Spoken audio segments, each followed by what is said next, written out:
Bismillahirrahmanirrahim. Alhamdulillah wassalatu wassalamu ala asyrafil anbiya'i wal mursalin wa ala alihi wa sahbihi ajma'in. Rabbi shrah li sadri wa yassir li amri wahlul 'uqdatam min lisani yafqahu qawli. Alam nashrah laka sadrak wa wada'na wizraka alladhi anqadha wa rafa'na laka dhikrak fa inna ma'al usri yusra inna ma'al usri yusra fa idza faragta fansab wa ila rabbika farghab. Terima kasih saya ucapkan kepada pengurusi majlis yang saya hormati, saudara Izan Amir daripada Rabak Literature, wakil-wakil daripada Pertuanan Pustakaan Awam Negeri Melaka, pengusaha-pengusaha dan juga tuan-tuan yang saya hormati sekalian. Pertama sekali saya ucapkan terima kasih kita ada sastrawan negara kita, Datuk Zurina Hassan. Terima kasih kerana bersama kita pada hari ini. Saya ucapkan terima kasih kepada Rabak Lit dan Perpustakaan Awam Negeri Melaka yang menganjurkan Pesta Buku Melaka dan menjemput saya bersama kawan-kawan saya untuk berdialog berbincang mengenai sejarah negeri Melaka, yang mana pada hari ini kita akan melihat kepada kegemilangan Melaka sebagai kuasa besar naratif di Nusantara dan kekuatan ekonomi kerajaan negeri Melaka. Okey, sebelum saya memulakan dialog kita pada petang ini, saya ingin memperkenalkan ahli panel kita yang berada di atas pentas. Ahli panel pertama kita yang di sebelah kanan dululah, sebelah kanan saya kan. Saya kenalkan tuan-tuan, orangnya walaupun orangnya berbadan kecil tetapi jiwanya besar. Namanya Muhammad Amiruddin bin Muhammad Noor, berusia 37 tahun, anak jati Melaka, mendapat pendidikan awal di Sekolah Kebangsaan Bacang, kemudian ke Sekolah Menengah Kebangsaan Tinggi Melaka, mendapat ijazah sarjana muda sastra dengan pendidikan major dalam bidang ekonomi, minor sejarah. Sekarang beliau merupakan guru akademik tingkatan 6 SMK Seri Tanjung di Tanjung Kling, Melaka. Cikgu Amir ni juga pernah menjadi naib johan pidato kenegaraan peringkat kebangsaan Jabatan Penerangan Malaysia tahun 2021, naib johan pidato Piala Tuan Yang Terutama peringkat kebangsaan 2022 kategori penjawat awam ya. Dan Cikgu Amir, kita temukan kepada Cikgu Amir kerana beliau sendiri berada bersama kita pada hari ini. Dan ahli panel kita yang kedua juga anak jati Melaka, juga orang yang masih muda. Tapi rambut putih itu sebab dia disandar cantik orang rambut putih kan. Tapi dia masih muda. Ahli panel kita kedua Encik Muhammad Suhail bin Ahmad ya. Beliau berkelulusan dalam bidang undang-undang dan perbaikan Islam daripada Universiti Islam Antarabangsa. Beliau meminati sejarah sejak menganggotai grup penjejak tamadun dunia GPTD ketika ia ditubuhkan pada tahun 2001. Ditugaskan menjadi ketua penyelidik bagi kajian Zheng He ataupun Cheng Ho atas jenama Legacy Zheng He. Beliau juga pernah menetap di Guangzhou selama setahun pada tahun 2008 dan kerap berulang-alik ke China, khususnya di tanah kelahiran Cheng Ho di Yunnan sehingga pandemik melanda. Legasi Zheng He telah berjaya menjejaki waris keturunan Cheng Ho dan rapat hubungannya hingga kini. Sebuah buku bertajuk Laksmana Zheng He, Teladan Menentasi Zaman telah diterbitkan pada tahun 2009 khusus untuk kelompok sasaran pembaca Melayu dengan pendekatan memberi pemahaman secara meluas tentang budaya dan sejarah Cina sebelum berkongsi sejarah ikon Muslim Zenghe. 3 buah buku Melayu bakal diterbitkan tidak lama lagi oleh Legasi Zenghe. Kini beliau merupakan pengurusi GPTB walaupun beramal sebagai seorang peguam di Kuala Lumpur. Berikan tepukan kepada Encik Muhammad Suhail, seorang peguam yang memiliki sejarah Melayu. Jadi kita ada cikgu dan peguam. Saya Penghulu Ali, bertugas sebagai penghulu di Negeri Melaka, ditugaskan oleh Encik Izzat untuk menjadi moderator pada hari ini. Jadi tuan dan sahabat sekalian, saya akan memulakan dalam kita perbincangan kita pada petang ini dengan membawa tuan-tuan kepada naratif dialog kita. Kalau kita lihat Melaka ini merupakan sebuah negeri yang asalnya adalah Melaka terkenal besar dengan kota naratif sebenarnya. Sebab geografi Melaka itu kotanya menghadap laut. Kalau kita lihat Bandar Hilir hari ini bukan seperti dahulu. Dahulu Bandar Hilir itu adalah satu kota yang menghadap laut, pelabuhan yang besar. Ya, seperti yang Pak Latif tulis pasal MBK di Melaka tu, ya, Pak Latif ada buat buku MBK di Melaka. Melaka ini bukan sahaja melahirkan pelayar-pelayar yang hebat, maka malah Melaka itu sendiri kalau orang sebut pasti orang akan bercerita tentang kegemilangan pelabuhan dan laut. Jadi saya rasa amat sayang kalau kita bercerita tentang sejarah Melaka, kita tidak bercerita tentang kehebatan ataupun kemampuan laut Melaka, ekonomi laut Melaka yang telah wujud pada zaman kegemilangan sebenarnya Melayu. Jadi saya menganggapkan untuk menjadi kuat di lautan, Melaka memerlukan satu hubungan antarabangsa yang kuat di antara kuasa-kuasa besar yang wujud pada ketika itu. Saya nak tanya soalan pada Encik Suhail. Boleh terangkan tak serba sedikit latar belakang hubungan Melaka dengan China? Hubungan Melaka dengan kerajaan China pada peringkat permulaan. Bismillahirrahmanirrahim. Assalamualaikum warahmatullahi wabarakatuh. Alhamdulillah, hari ini kita dapat satu peluang untuk berucap pada petang ini. Pengkhususan saya memang melibatkan tentang sejarah Cheng Ho atau nama asalnya yang dalam sebutan ini Zenghe, tapi kita dikenalkan dengan nama Cheng Ho kerana itu adalah nama yang dipopularkan oleh Profesor John Wade di Singapura, dan kemudiannya kita di alam Indonesia dan juga Malaysia mengenali sebagai Cheng Ho. Tapi kalau kita pergi ke China, kita sebut Cheng Ho, semua pun tak kenal. Melainkan orang Kuantung, orang Kuantung mungkin dia boleh tahu. Tetapi kalau kita sebut Zenghe, yang itu sebutan betul dia. Yang itu adalah nama yang cukup popular, yang memang sangat disegani. Jadi berbalik kepada permulaan sebelum kita nak cerita sedikit tentang apa hubungan yang kuat antara Melaka dengan China ni.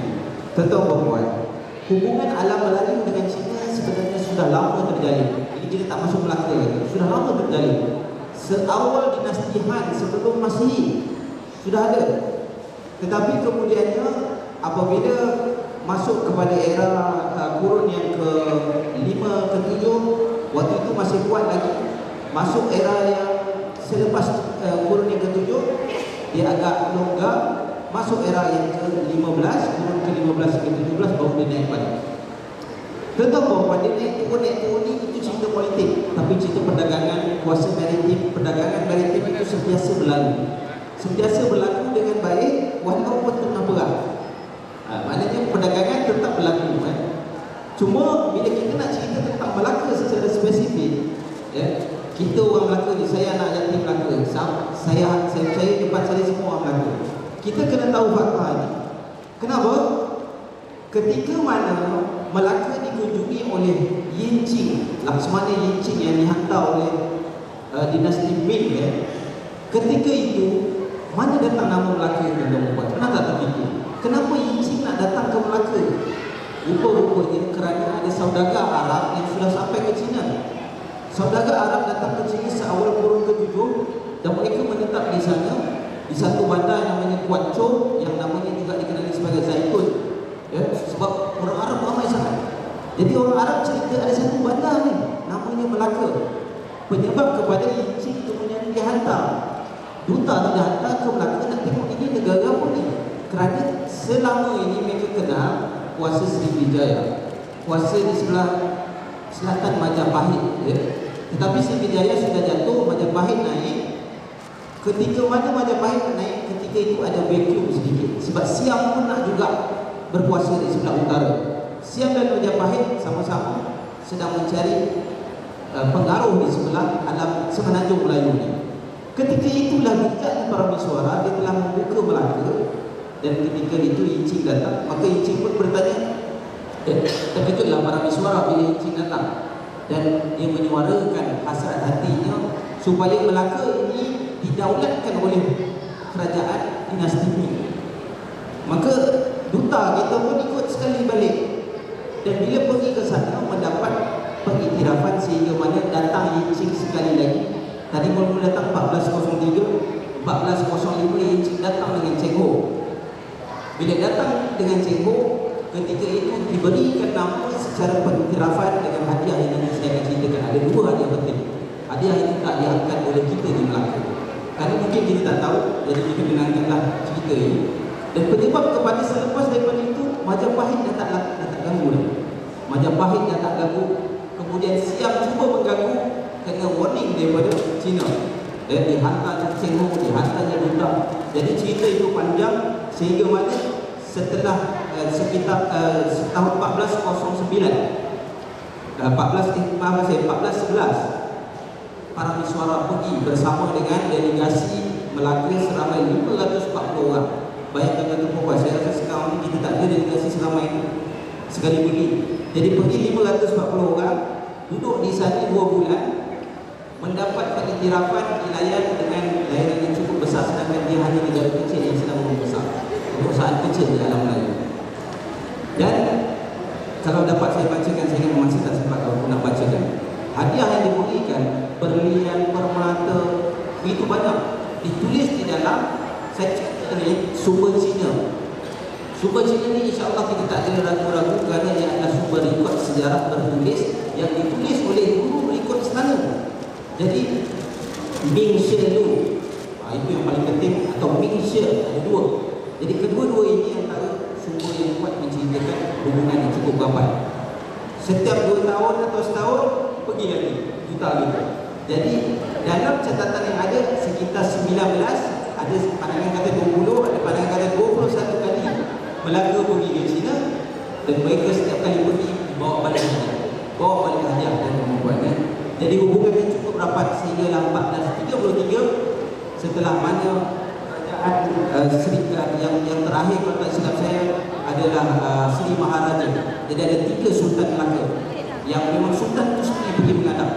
Jadi selepas daripada itu dasar tutup pintu, maka kemudiannya hubungan antara Melaka dengan China dimulai semula pada zaman moden selepas itu. Kerana selepas itu dia dah tak begitu kuat, melainkan masuk kepada zaman moden, hujung dinasti Qing, kemudiannya dengan Tun Tazak memulakan balik hubungan, maka sampai hari ini persahabatan itu sangat kuat, ya.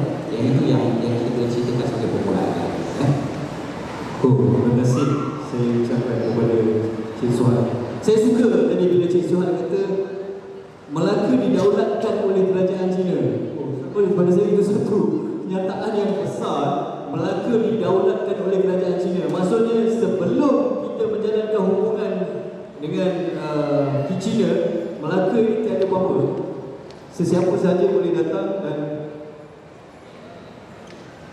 didaulatkan oleh kerajaan Cina, satu perkataan yang besar. Dan Melaka telah menghantar 500 para Miswara datang bersama 504 orang duta ke negara China. Ramai, seramai itu menaiki satu kapal, perjalanan selama 6 bulan dan berada 2 bulan di negara China dan diberi layanan yang hebat. Pada peringkat awal itu sekali lagi, dan Melaka telah diiktiraf oleh kerajaan China. Dan saya juga suka bila Cik saya kata tadi, walaupun peperangan berlaku, tetapi politik tak stabil, tetapi kegiatan ekonomi masih berlangsung dengan baik di Melaka. Jadi saya nak tanya soalan kepada Cikgu Amir.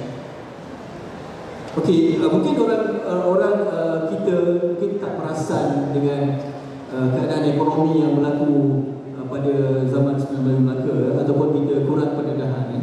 Jadi apakah sebenarnya kegiatan ekonomi masyarakat di Nusantara sebelum munculnya kerajaan Kesultanan Melaka? Nah, di Nusantara apa kegiatan ekonomi dia sebelum muncul Kesultanan Melaka yang kita kan terkenal dengan pelabuhan ni? Terima kasih. Bismillahirrahmanirrahim. Assalamualaikum warahmatullahi wabarakatuh dan salam sejahtera. Pertamanya saya kenalkan, saya Cikgu Muhammadudin dan saya lebih terarah pada ekonomi. Cuma mainan saya adalah sejarah.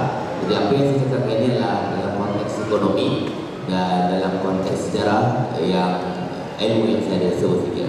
Okey, terima kasih saya ucapkan satu pembukaan yang cukup hebat oleh Saudara Suhal tadi menceritakan tentang bagaimana pelabuhan Melaka yang cukup hebat yang akhirnya Melaka ini menjadikan hubungan dengan kerajaan besar begitu iaitu China. Namun perlu kita ingat bila kita sebut kegiatan ekonomi sebelum Melaka, adakah Melaka ini tiba-tiba Melaka ini meletup? Sebelum Melaka adalah kerajaan-kerajaan lain dan kita kena ingat asas mana-mana tamadun dunia, mana-mana kehidupan manusia kita berasas dengan aktiviti ekonominya bermula dengan aktiviti pertanian dan peternakan. So dalam mana-mana sejarah kalau kita buka, tak kisahlah daripada mana pun, kita bermula dengan aktiviti pertanian dan juga peternakan. Aktiviti pertanian dan peternakan ini menandakan bahawa kehidupan manusia itu saling memerlukan yang akhirnya wujudnya hubungan perdagangan.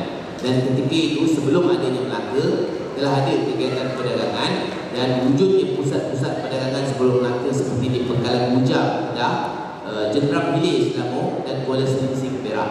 Dan pusat-pusat perdagangan ini bertambah meriah, bertambah mantap dengan wujudnya kerajaan yang awal ketika itu iaitu kerajaan Melayu Tua seperti kerajaan Kedah Tua.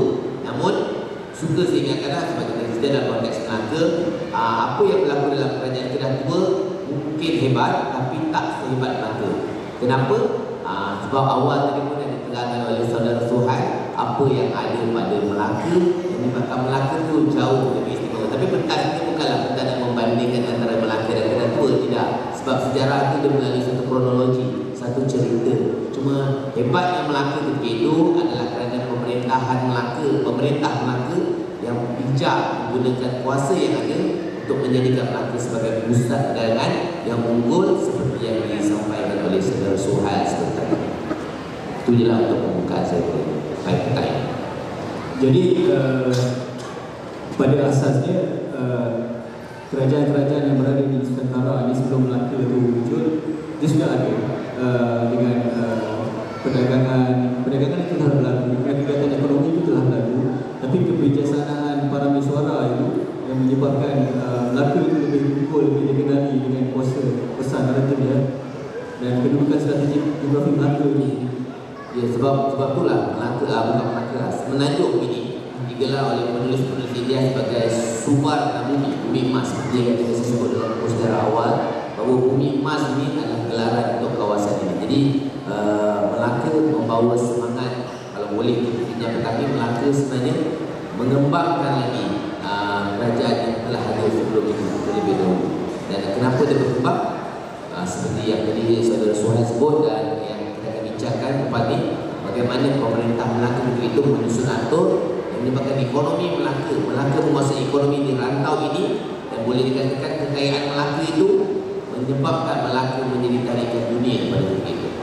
Baik Cikgu, kita terus pada soalan kedua untuk Cikgu. Jadi umum mengetahui kegiatan ekonomi di Melaka berkait rapat dengan aktiviti perdagangan, dan semua setujulah dengan pernyataan ini. Boleh tak Cikgu spesifikkan aktiviti perdagangan apa yang paling menjadi core business ataupun perdagangan utama yang berlaku di pelabuhan Melaka? Okay, sebelum kita kena faham, sebelum Melaka berkembang sebagai pusat perdagangan, Melaka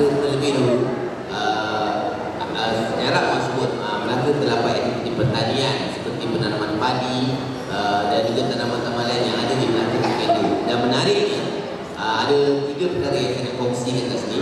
Yang pertama, saya rasa orang sejarah ramai tahu, penanaman padi di Melaka berkembang apabila kemasukan orang Minangkabau. Itu yang pertama. Seorang Minangkabau membawa kepada penanaman padi yang hebat di Melaka pada ketika itu. Yang keduanya, kewibawaan Sultan Melaka ketika itu, Sultan Iskandar Shah sendiri bersama pengikutnya menebas hutan dan menanam pokok serta membuat dusun tebu dan pisang di Melaka pada ketika itu. Dan yang ketiganya, pasal 20 dalam Undang-Undang Melaka menyatakan wujudnya tanah untuk perumahan, bendang, sawah dan ladang. Dan aktiviti perikanan juga berkembang di Melaka ketika itu di bawah pemerintahan Raja Iskandar Shah yang pernah menjadi nelayan. Sejarah menceritakan pernah menjadi nelayan di Muar pada ketika dulu. Dan aktiviti ini mendorong Melaka terus berkembang dan akhirnya Melaka terus dikenali sebagai pusat perdagangan apabila ekonomi yang asas, keperluan hidup yang ada di Melaka itu telah mencukupi menyebabkan aktiviti perdagangan dapat dilakukan. Dan Melaka menjadi sebuah pelabuhan yang hebat. Saya tak ulas sebab saya mesti beri ruang yang lebih kepada saudara Suhad sebab tajuk dia lebih menarik di sini pelabuhan. Dan antara itu Melaka menjadi pelabuhan yang hebat dari China dan daripada Barat menyebabkan Melaka menjadi pelabuhan yang terport bermaksud Melaka bukan sahaja mengekspor, Melaka juga mengimport dan mengekspor barang yang ada pada ketika itu. Adakah padi tebu pisang ini untuk makanan dalam domestik ataupun diekspor? Umum mengetahui bahawa padi adalah asas bagi masyarakat kita di Nusantara. Dan tanaman padi, pisang itu adalah kebanyakan untuk kegunaan dalaman. Yang saya nak sampaikan kat sini adalah dengan berkembangnya keadaan ekonomi dalam negeri menyebabkan Melaka boleh menjadi pusat perdagangan. Baik. Cik Suhail, tadi Cik Suhail cakap kedaulatan Melaka diangkat oleh dinasti Ming menerusi hadiah yang dibawa oleh Duta Cina. Boleh terangkan secara jelas apa hadiah yang dibawa oleh Duta Cina? Okay. Memang betul dari segi istilah saya menggunakan didaulatkan oleh itu adalah satu istilah yang sangat besar Tetapi ianya memang saya berani menggunakan istilah itu kerana ketika mana Sriwijaya jatuh, penghujungnya adalah di tangan para Miswara dan ketika itu para Miswara sudah ada cap moho yang diberikan oleh kerajaan Ming Cina, tetapi tidak diendahkan oleh Majapahit, tidak diendahkan langsung. Maka dia diserang oleh Majapahit ketika itu menyebabkan kepada dia tidak boleh kekal di dalam geografi kekuasaan Sriwijaya dan dia lari ke Singapura, ke Temasek. Dan dari Temasek kemudiannya dia pergi ke Muar, pergi ke Melaka itu, dan ketika itu dia membawa nama baru, para Misura. Adalah pandangan-pandangan yang berbagai tentang nama itu. Jadi para Miswara yang kita kenal itu menamakan dengan nama yang baru, dan dia ketika itu sudah pun diberi ancaman oleh Siap untuk membayar 40 tahil emas, yang mana ketika itu apabila Yincing datang, dia ambil peluang lah, kerana itulah peluang untuk dia mendapat perlindungan, istilahnya begitu.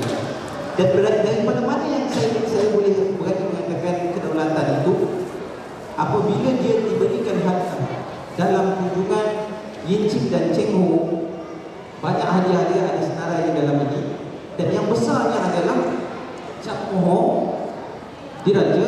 Kalau itu kan cap moho sampailah tadi pun ada cap moho, tetapi kali ini kenapa cap moho ini sangat penting dan bernilai?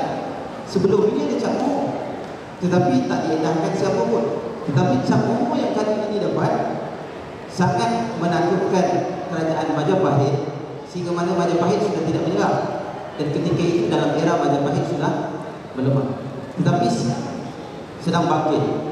Dan ketika itu cap moho ada beberapa insiden. Kalau saya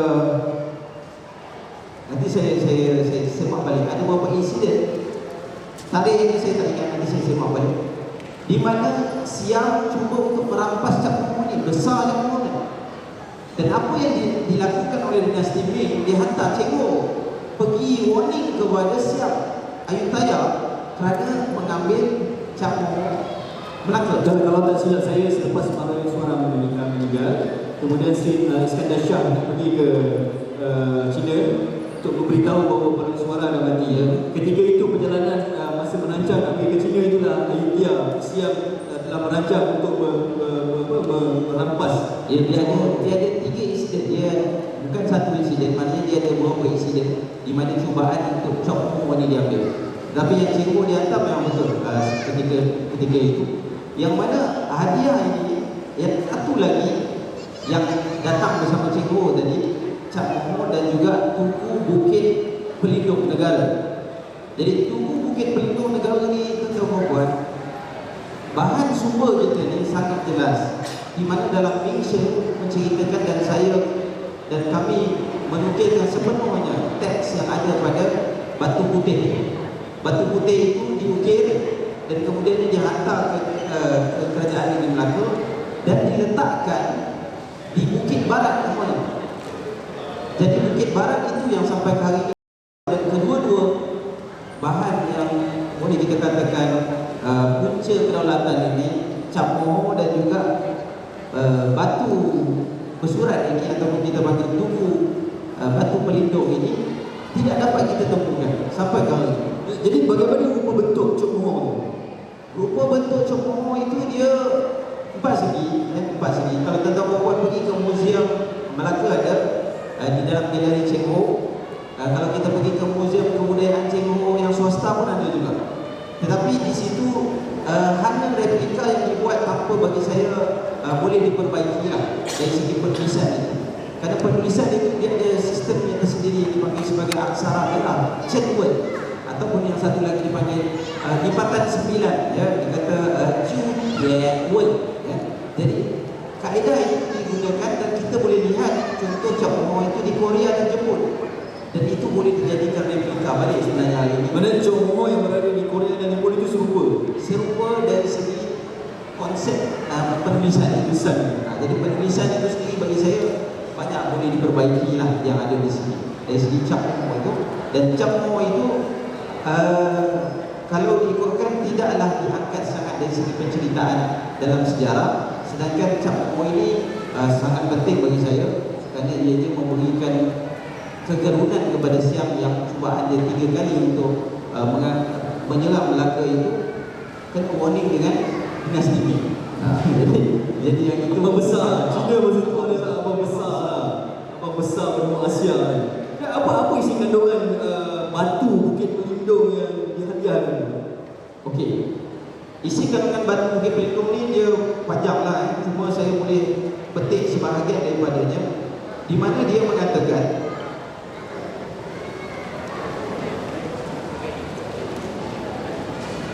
dahulu kala raja-raja memacakkan pengiktirafan, menetapkan garis sempadan, mengagihkan kekayaan, memurnikan perlindungan demi menunjukkan layanan istimewa kepada negara-negara yang lain. Ini menarik untuk saya ceritakan tentang satu konsep Confucius, ya. Konsep Confucius, Maharaja adalah Tianzi. Tianzi ini maksudnya anak Tuhan. Okay. Jadi dia mendapat kekuasaan di atas yang dipanggil sebagai mandat surga. Jadi dengan mandat surga, dia kena pastikan semua di bawah langit. Dia panggil semua yang di bawah langit. Di bawah di bawah langit itu perlu berada dalam keadaan aman dan damai. Maka dia perlu pastikan.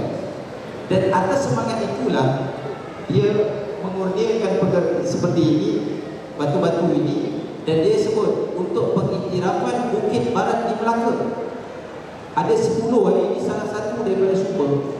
10 sumber Cina yang sangat jelas kata dibinanya Tugu untuk mengiktiraf Bandar Melaka dikenali sebagai sebuah negara berdaulat.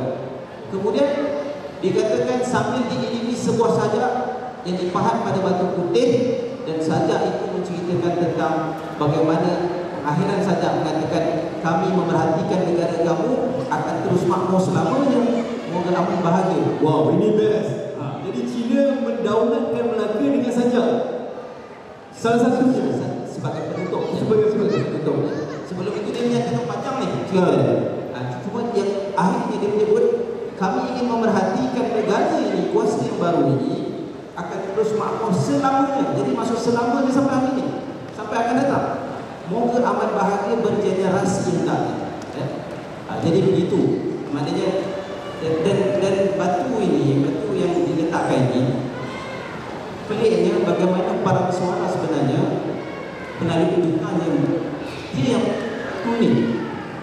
Okey, ini kan satu batu di sebuah bukit yang tinggi. Jadi pada mana kerana dia memahami Konfusiusnya, kemungkinan daripada pengalaman Sriwijaya sudah begitu baik dengan zaman era bapaknya, Kongu.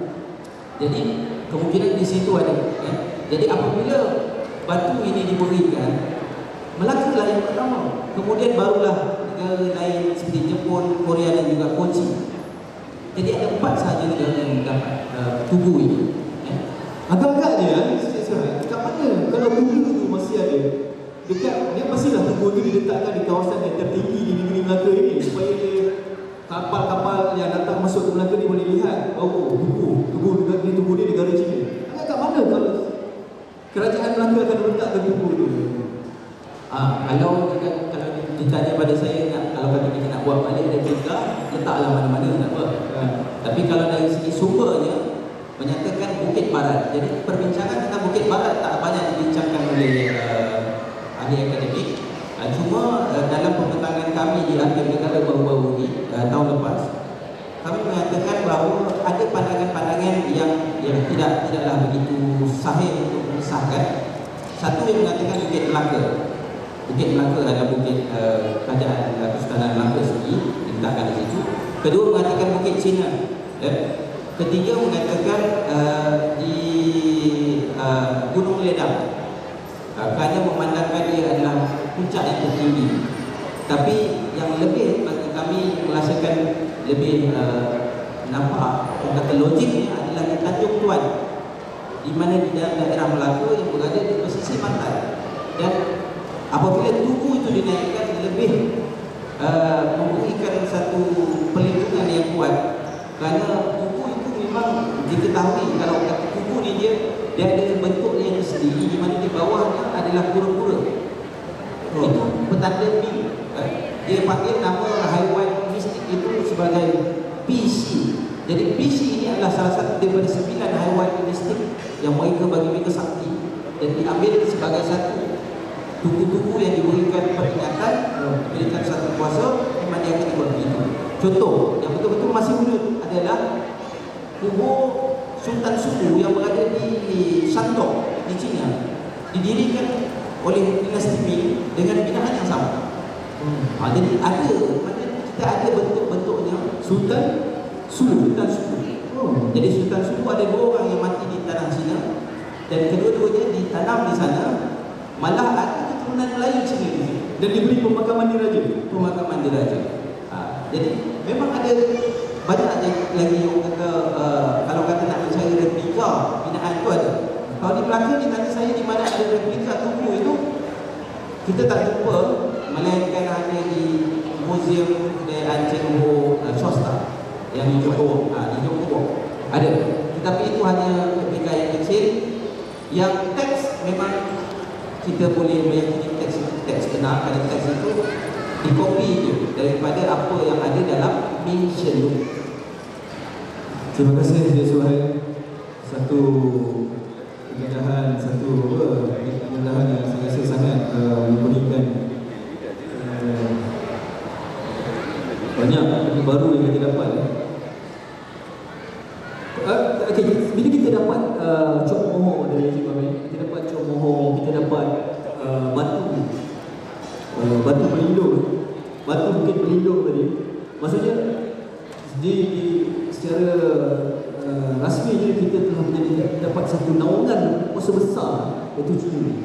Dan naungan daripada China ini menjadikan Melaka ini diiktiraf dan di kuasa-kuasa asing dah tak berani nak masuk mengganggu Melaka lagi.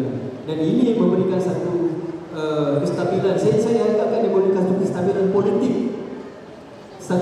politik, antarabangsa bagi Melaka lah.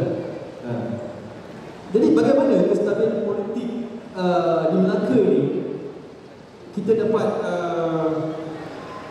kesadaran politik, pemerintah dan politik ini mendorong kepada kekejangan ekonomi Melaka pada ketika itu. Membezakan Melaka dengan kerajaan-kerajaan yang ada terdahulu sebelum Melaka adalah dari sudut kestabilan dan juga pengukuhan kuasa yang ada di Melaka begitu. Saya sangat tertarik dengan apa yang dikongsi oleh saudara Suhail tentang bagaimana para mesyuara cuba menjalinkan hubungan dengan China bagi menjamin kestabilan politik yang ada di Melaka pada ketika itu. Dan perlu kita akui juga pembukaan Melaka dalam sejarah kita, pembukaan Melaka merintis kepada sejarah baru dalam keadaan politik dan ekonomi yang lebih baik, dan pentadbiran yang lebih disusun menyebabkan Melaka berjaya menjadi pusat ekonomi dan pusat perdagangan yang menarik kunjungan daripada pedagang-pedagang dari luar Melaka. Dan suka saya bawakan bagaimana pemerintah Melaka pada ketika itu menyusun atur Melaka sebagai pusat ekonomi yang akhirnya kekayaan pelabuhan Melaka juga memberi impak kepada kerajaan Melayu Melaka pada ketika itu. Dan Melaka saya rasa dalam sejarah direkodkan juga adalah antara kerajaan terawal memperkenalkan sistem cukai kepada pedagang-pedagang. Dan contoh dalam sejarah Malaysia, tulisan Profesor Datuk Zainal Abidin Abdul Wahid menyatakan bahawa pedagang-pedagang balik dari barat dikenakan cukai sebanyak 6%, pedagang dari timur tidak dikenakan cukai, dikenakan hadiah saja, dan pedagang-pedagang dari rantau Melayu dikenakan cukai sebanyak 3%. Di sini kita dapat lihat bahawa pemerintah Melaka pada ketika itu sangat bijak bagi memastikan Melaka bukan sahaja menjadi sebuah kerajaan yang biasa, tapi Melaka berjaya menjadi sebuah kerajaan yang orang kata membawa kuasa ekonomi yang pada ketika itu agak janggal. Sebab kalau kita baca sejarah Sriwijaya, kita baca sejarah-sejarah sebelum itu, tak ada satu kerajaan seperti Melaka yang orang kata hebat memikirkan pasal perdagangan, pasal pelabuhan. Dan saya menarik, saya suka pandangan saudara Suhail tadi, bagaimana sebelum Melaka jadi seperti itu, diwujudkan hubungan dengan China bagi memastikan kestabilan yang ada. Jadi kalau kita nak kaitkan soalan Datuk tadi, kestabilan yang ada di Melaka, ya saya setuju kestabilan politik pemerintah Sultan Melaka begitu membawa kepada keamanan dan seterusnya membawa kepada kemakmuran. Dan paling penting, Sultan Melaka begitu sangat bijak, bukan sekadar merancang tapi juga menjadi orang kata pemikir kepada ekonomi Melaka pada ketika itu. Dan saya juga memetik Hamka dalam tulisan sejarah-sejarah kerajaan Islam. Hamka menyatakan bahawa Kesultanan Melaka pada awalnya telah menyusun istiadat-istiadat Melayu, antaranya pemakaian payung raja bersemayam. Ada 12 atur cara dan juga istiadat yang telah dicetuskan dan diasaskan oleh kerajaan Melayu Melaka dan membuktikan pemerintah Melaka bukan sahaja bijak dari sudut politik, tapi kebijakannya dari sudut ekonomi dan dari sudut pemerintahan Melaka ketika itu. Jadi Cikgu Ami kata, saya suka dengan sistem cukai itu. Kepada pedagang daripada timur tidak dikenakan cukai. Boleh spesifikkan pedagang dari timur itu maksudnya saya agakkan pedagang Cina tidak dikenakan cukai ataupun semua negara-negara daripada timur. Pedagang dari timur khususnya waktu zaman tu China, Korea dan Jepun lah, China dan Jepun memang tak dikenakan cukai dan hanya diberikan hadiah kepada kerajaan Melaka. Maksudnya ini impak daripada hubungan antara China dengan Melaka tu. Jadi apa sahaja yang datang daripada negara China, dagangan China kita tidak gunakan cukai lah. Disebabkan China itu memberikan satu perlindungan yang besar. Saya anggapkan begitu. Sebagaimana yang peningkatan ekonomi yang berlaku pada sekarang, ya. Kalau contoh Commonwealth contohnya, kita ada satu term cukai yang lebih spesifik dalam kita Commonwealth. Ya, jadi kalau kita lihat itu, kalau betul lah China pedagang daripada timur tidak dikenakan cukai, daripada barat 6% dan daripada Nusantara sendiri ada cukai. Tapi uniknya pedagang China tidak dikenakan cukai. Dari barat tu, kalau masuk barat yang ada pada Haiti, barat tu barat Turki Uthmaniyah, barat daripada kerajaan Asia Barat. So dia bahasa sastra dia negeri atas angin. Ya. Negeri-negeri atas angin lah orang Arab kan. Baju jubah dia panggil baju atas angin. Itu dengan cukai sebanyak 6%. Dan itu yang saya nak bawa kat sini, bahawa menariknya bagaimana pemerintah Melaka pada ketika itu dia memikirkan dari sudut hasil, dia memikirkan dari sudut pendapatan negara, yang benda tu dalam ekonomi kita sebut dalam makroekonomi, benda tu kita wujud dalam setiap modal secara makroekonomi, tapi benda tu dah dipikirkan dan dah dicetuskan oleh Kerajaan Kesultanan Melayu Melaka. Yalah, sistem cukai adalah sistem yang paling penting dalam pendapatan sebuah negara kan. Betul.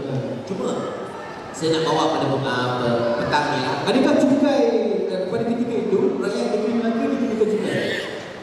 Dalam pendapatan yang kita bincangkan, yang saya lihat tadi, cukai ni spesifik ada cukai perdagangan. Ya, cukai perdagangan. So cukai perdagangan tak pasti nak ada. Okay, cuma yang saya nak bawa petang ni, saya nak bawa saya selalu fikir hebat yang Melaka pada ketika itu adalah sebagai pusat perdagangan, sebagai pusat ekonomi. Tetapi kalau kita fikir balik, selepas Portugis datang 1511, Melaka terus seperti hilang dari peta ekonomi dunia. Dan waris-waris Melaka sampai itu mendirikan kerajaan yang lain.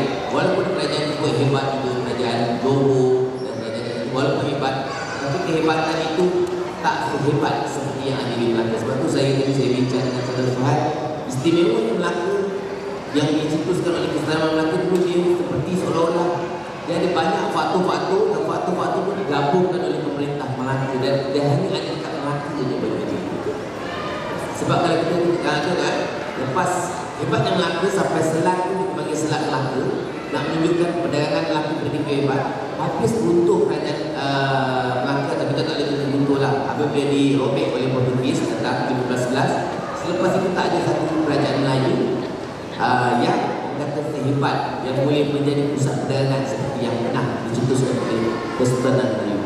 Lepas itu memang ada gelagat waris diteruskan ke Johor, tapi kehebatan Johor yang taklah kata segah ataupun semegah Kesultanan Melayu di asaskan itu. Maksudnya banyak faktor, dan antaranya adalah faktor pemerintah yang menjadi menggunakan segala-segala kelebihan yang ada pada negeri itu. Jangan lupa. Baik cikgu, bagaimana kita boleh aplikasikan dalam kejayaan ekonomi Melaka pada zaman Pilihan Nasional Melayu Melaka? Boleh kita aplikasikan dengan keadaan yang sekarang yang berlaku sekarang, kalau kita nak fikirkan ekonomi ketika itu, ekonomi kita sekarang. Okey, apa yang saya lihat, apa yang ada di Melaka yang boleh kita gunakan untuk yang ada, untuk kerajaan kita yang ada pada ini, untuk pemerintah yang ada pada ini adalah dari sudut ilmu. Dan apa pun kita bercakap ini, apa pun kita bercakap ini, kita kena bersandar kepada ilmu. Dan hari ini kita dah ada Selat Melaka, kita bangga dengan Selat Melaka. Dan kita sebagai rakyat Melaka, kita sangat bangga, wah Selat Melaka. Dan bukan orang baca yang dipanggil Selat Melaka, orang Kebang yang dipanggil Selat Melaka, seluruh dunia memanggil dia Selat Melaka. Jadi kita orang Melaka, kita kena fikirkan bagaimana kita nak mengembalikan kegemilangan Melaka yang pernah kita capai satu ketika dahulu. Dan antara lain saya suka menarik, saya suka baca satu artikel yang menyatakan Melaka bercadang untuk membuat pelabuhan. Dan bagi saya, kalau betul, kalau bersungguh, buatlah betul-betul, kembalikanlah kegemilangan Melaka. Kerana selepas 1511 kita tahu tak ada satu pelabuhan di rantau ini yang sehebat pelabuhan Melaka. Yang ada pun pada zaman moden ni digantikan oleh Singapura. Kalau kita ikut. Adakah zaman ini Melaka itu sesuai dengan pelabuhan? Saya sebagai guru akademik ekonomi, adakah kalau kita bina pelabuhan di Melaka pada hari ini ia sesuai? Adakah dia mampu menjadi satu pelabuhan yang senandung dengan pelabuhan di Singapura? Saya kalau kita ada kesungguhan, kesungguhannya bukan kesungguhan dari sudut politik, kesungguhannya kesungguhan dari sudut ekonomi. Kalau kita ada perancangan yang teliti, kalau kita tengok contoh lah, okay, kalau Melaka tak, kita susah nak ambil contoh. Kalau kita tengok contoh di Malaysia, di Semenanjung, kan, Pulau Pinang adalah antara negeri yang paling besar sumber ekspor dia, kerana pelabuhan Pulau Pinang berada di atas. Okay. Jadi kalau kita dalam sejarah moden tak sesuai dengan sebab Melaka ni kan, kita sebut satu Semenanjung. Jadi kalau kita ada kesungguhan yang betul-betul, kita beri penumpuan yang hebat pada pelabuhan-pelabuhan yang ada, termasuk pelabuhan yang dikatakan tak Melaka nak buka tak boleh tinggi nanti. Kalau kita ada kesungguhan, ada orang kata ada kerjasama yang baik dari seluruh warga, saya percaya kita boleh. Sebab kita pernah buat. Kalau Singapura itu berada di bawah, kita berada di atas, kenapa tak kita menggunakan kesempatan yang ada pada kita? Tapi cuba mungkin ambil masih lama lah kan, mungkin bukanlah berlaku pada zaman kita tu, mungkin berlaku pada kalau diusulkan atau diteruskan mungkin berlaku pada zaman anak kita, tapi kena ada kesungguhan itu. Sungguhan. Terima kasih cikgu. Dan kesungguhan Melaka dahulu memajukan negara dengan upaya dengan pelabuhan. Tapi sampai satu masa ketika orang Melaka, pembesar Melaka marah dengan Lopez de Escuela, datang ke Melaka nak berdagang, kemudian datang dengan kapalnya tembak meriam, boom. Orang-orang lain berdagang tak ditembak meriam. Tiba-tiba ada satu kapal pedagang Portugis ni datang nak berdagang ke Melaka, tapi datang dengan tembakan meriam. Kemudian pakai kalung emas dekat satu menunjukkan dia lebih besar daripada Raja Melaka. Jadi orang Melaka marah sehingga Lopez de Escuela dan kawan-kawannya ditangkap. Kemudian Alfonso de Albuquerque tahu, dia rasa terhina. Orang Portugis dah ditangkap oleh orang Melaka. Kemudian itulah detiknya di mana Alfonso de Albuquerque datang daripada Goa dengan kapal perang dan dengan soldadu ni, tak silap saya seramai 1,200 soldadu datang Melaka. Dan dia pun terperanjat, dia ingatkan Melaka tu kecil, rupanya besar. Dan daripada niat nak membalas dendam kecil-kecilan saja, akhirnya Alfonso de Albuquerque kata, kenapa tidak? Aku menjajah ke negara ini untuk dapatkan hasil untuk aku menguasai Selat Melaka, perdagangan rempah, nak lautannya. Sehingga Tom Payas berkata, sesiapa yang memiliki Melaka umpama memegang binis di tangannya. Ya betul, itu yang ditulis oleh Tom Payas dalam Summa Oriental. Siapa yang memiliki Melaka umpama memegang binis di tangannya.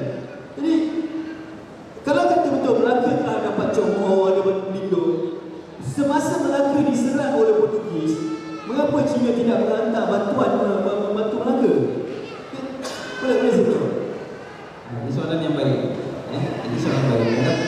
Kenapa China tak bantu Melaka kan? 1433 adalah catatan terakhir dan menyatakan bahawa Sri Maharaja datang ke sana.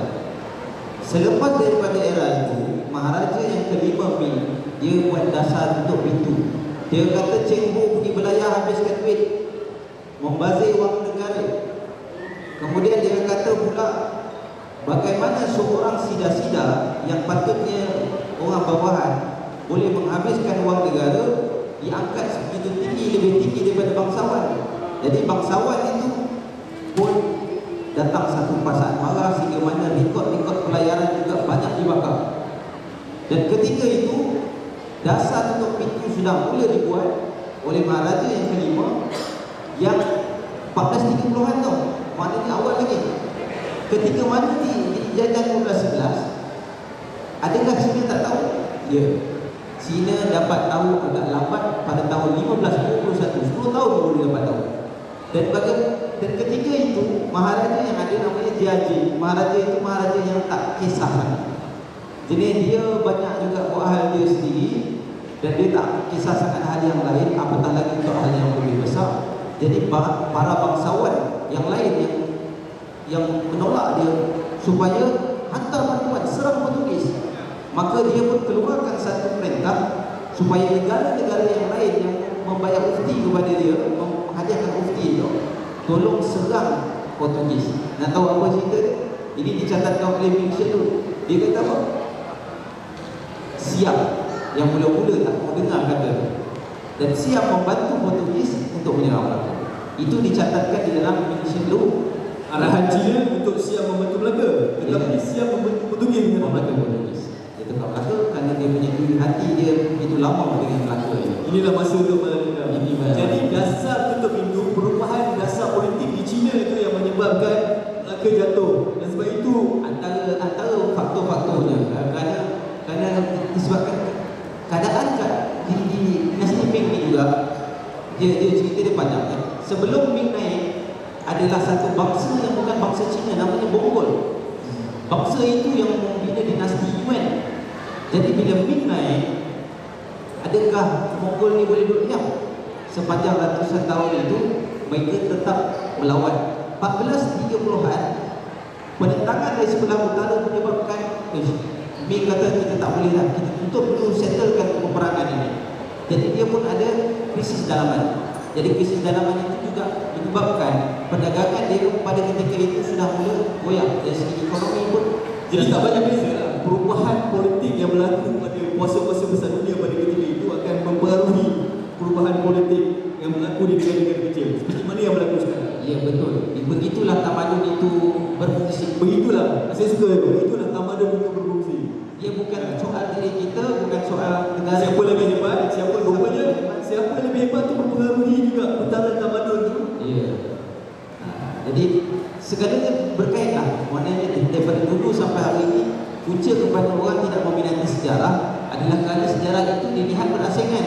Cerita Melaka hanya baca Melaka saja, sedangkan waktu itu kena tahu apa terjadi di China, apa terjadi di Mongol, apa terjadi di India, semua berkait. Dan tidak ada contoh, saya ambil satu contoh walaupun tak terkait dengan sini. Bila cerita catur Melayu tadi, Melayu juga ada catur yang tersendiri. Kemudian bila orang yang tahu catur itu datang dari India, maka kata Melayu mana boleh ada catur. Yang Melayu yang tak tahu cerita asal, dia kata kita sendiri pandai buat catur lah. Sedangkan tamadun itu datangnya dari India, berkembang ke Parsi, orang Arab belajar, kembangkan lagi, kemudian datang sampai ke alam dunia ini, sampai ke Melayu, sampai ke China, sampai Korea, Jepun. Jadi masing-masing ada ceritanya sendiri. Tapi bila kita hanya sibuk dengan diri kita saja, maka disitulah bagi saya kesilapan dalam kita melihat apa-apa isu dalam sejarah. Okey, saya Syuhal, seminit. Seminit. Kita dah selepas ni ada program dari DP.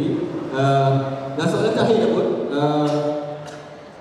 mengapa Cok Moho dan Batu Berlindung ini pada pendapat saya belum diangkat oleh legasi Zakat? Saya agak serius tentang Cok Moho dan juga Tugu ini, kerana seperti tadi yang kita dah bincangkan tentang bagaimana ianya begitu penting dan boleh dibuat replika.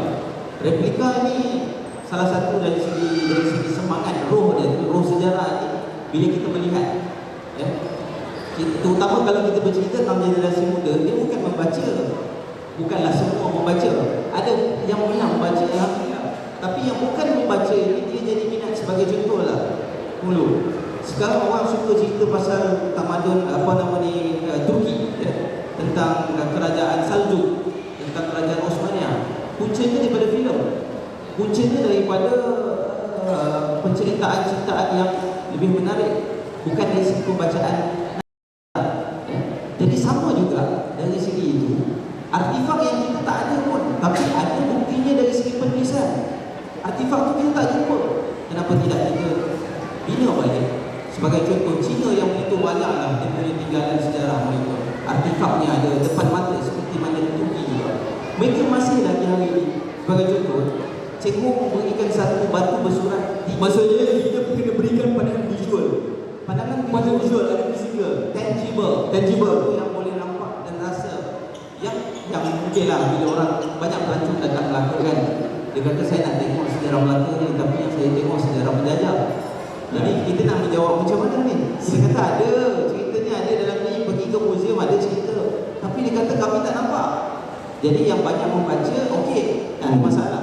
Tetapi kita nak melihat bagaimana nak merakyatkan sejarah. Saya punya visi tadi. Merakyatkan sejarah itu perlu dibawa dalam bentuk yang baru. Maksudnya bentuk sama ada yang tangible, drama, filem, lagu. Saya rasa kalau kita buat filem, buku-buku kedai buku Pak Latif tu banyak betul kalau buat filem tu. Yang terbaru tadi Pak Latif launching dengan Enrique di Melaka. Enrique di Melaka panglima awak ni, dia kata Pirates of the Caribbean, Captain Jack Sparrow tu panglima awak lah, dia kata. So betul, saya setuju. Kita perlu pandangan ataupun visual, filem, replika, tapi yang membawa kita melihat sejarah kita, bukan sejarah saja. Kita replika durian kita boleh buat besar. Jadi sama juga saya fikir boleh juga buat, Dan itu sebagai satu semangat lah bagi saya kan. Sebab bila kita ada perkara macam contoh tadi saya tak sambung lagi pasal Cina tadi. Cina tu dia dah ada banyak bahan sejarah, tetapi hari ini dia buat balik replika the 3D world prasasti yang ada diberikan oleh Ceko kepada Sri Lanka dalam 3 bahasa. Dia buat balik, dia letak dekat China. Sedangkan batu itu ada di Sri Lanka, masih ada yang original. Tapi dia buat juga, kenapa? Sebab itu bagi saya tak hairan masyarakat Cina masyarakat Turki, masyarakat Arab mungkin kurang sikit. Turki dan China dengan kebangkitan sejarah dalam bentuk baru sekarang ini, mereka sudah orang kata semakin cakna dengan sejarah.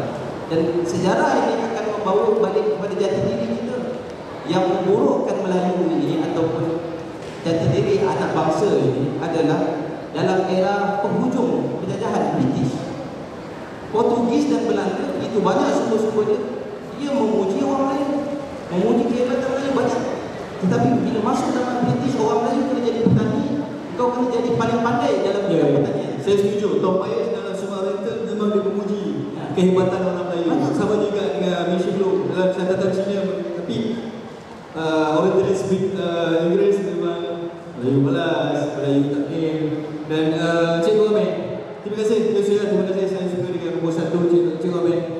Cikgu sebagai cikgu ekonomi, belajar ekonomi, belajar sejarah, cikgu telah melakukan saya rasa satu benda yang besar dan menakjubkan. Cikgu mengajar sekolah kampung di sekolah Pendidikan Seri Tanjung, dan sekolah tu dulu keputusan dia so-so saja. Tiba-tiba bila cikgu masuk sekolah Seri Tanjung, result SPPM sekolah tu 100%. Budak-budak sekolah Seri Tanjung ni boleh kata-kata 90% daripada SPP tu boleh berada di masuk universiti. Dan kita belajar daripada sejarah Melaka. Melaka tu pelabuhan yang hebat. Dikatakan dulu orang Burma ni buat kapal. Orang Burma buat kapal, orang Krisik buat kapal. Mana orang Burma dulu buat kapal besar. Datang ke Melaka, dia jual kapal tu. Perdagangan kapal seperti macam perdagangan kereta sekarang lah. Mercedes datang hantar kereta dekat Malaysia jual kan. Dulu Burma ni buat kapal hantar, Krisik hantar kapal ke Melaka. Dan telah berlaku satu perniagaan kapal di pelabuhan Melaka. Bukan saja jual kapal, mereka penjual sekali anak-anak kapal untuk pedagang-pedagang Eropah dan pedagang Arab untuk berdagang. Jadi cikgu, kita ringkaskan. Cikgu, bagaimana cikgu nak menerapkan cikgu ajar ekonomi, ajar sejarah, cikgu ajar, macam mana kita nak beritahu kepada budak kita bahawa jati diri itu kita dah ada dah. Kita sebenarnya orang kita ni memang dah pandai berniaga, pandai buat kapal, pandai berniaga kapal. Kenapa kita? Macam mana kita nak teruskan? Begitu Mas. So saya sebagai cikgu, saya melihat tugas saya sebagai seorang guru, bukan sekadar untuk mendidik, tapi untuk memastikan generasi muda pada hari ini, kalau kita lihat sejarah, kita tak naklah kita terlalu berfantasi dengan sejarah. Sebaliknya kita belajar sejarah dan kita bina balik sejarah yang pernah menjadi milik kita. Itulah yang paling penting. Sebab contoh kita tengok, saya tertarik dengan saudara-saudara kita cakap, kita contohlah sebelum ni tak kenal orang sebut pasal Mat Kilau, orang sebut pun so-so je. Bila ada filem Mat Kilau, semua nak bersemangat Mat Kilau, semua nak bersemangat. Kita akan habis hanya kerana kita bersemangat dulu. Tapi kita akan lebih jitu, kita akan lebih berjaya kalau semangat itu menjadi inspirasi kita untuk terus berjaya dan terus berjaya. Sebab perkara ini ramai orang ajak berfantasi dalam sejarah, tapi tak ramai orang nak bercerita realiti dalam sejarah. So saya harap untuk generasi muda, jangan menolak sejarah, kerana manusia itulah sama, dulu kini selamanya kita adalah sama, melakukan perkara yang sama, kesilapan yang sama. Dan sebablah itulah kenapa kita kena belajar sejarah, supaya kita tidak melakukan perkara yang pernah kita lakukan dahulu, perkara yang kesilapan yang pernah kita lakukan dahulu. Belajar dari sejarah, ambil semangat sejarah, menginspirasikan sejarah, kita akan jadi bangsa yang berbuah. Masya Allah. InsyaAllah. Terima kasih Cikgu Ahmed. Terima kasih Bro Suhail. Terima kasih. Saya sangat bangga dapat bersama dengan kawan-kawan saya di atas pentas ini bersama tuan-tuan. Kita ada Sastrawan Negara dan Zurin Hassan, brother saya Abang Namron, Pak Nasir, kita punya pengarah kepada seniman jalanan, Cik Sir Rashid, kawan-kawan semua yang ada di sini dan semua yang melihat, menonton dan menyaksikan dialog kita pada hari ini. Tuan-tuan dan puan yang saya hormati sekalian, dapat saya rumuskan pada perbincangan kita pada petang ini. Melaka ini sudah besar. Catatan sejarah dah tulis dalam catatan Cina, catatan Portugis. Melaka ini memang sebuah satu kuasa yang besar. Dan seharusnya sehingga hari ini sepatutnya Melaka ini besar. Dan memang kita besar, kan? Kita harus memang boleh berbangga, tapi kita kena melakukan sesuatu untuk memastikan bahawa kebanggaan kita itu boleh menjadi sesuatu yang realiti. Saya selaku moderator pada petang ini mengucapkan terima kasih kepada semua Pusaka Awam Melaka, Rabah Literature, kawan saya Cikgu Ahmed, sama-sama dari gabungan pelajar Melayu Semenanjung, Suhail,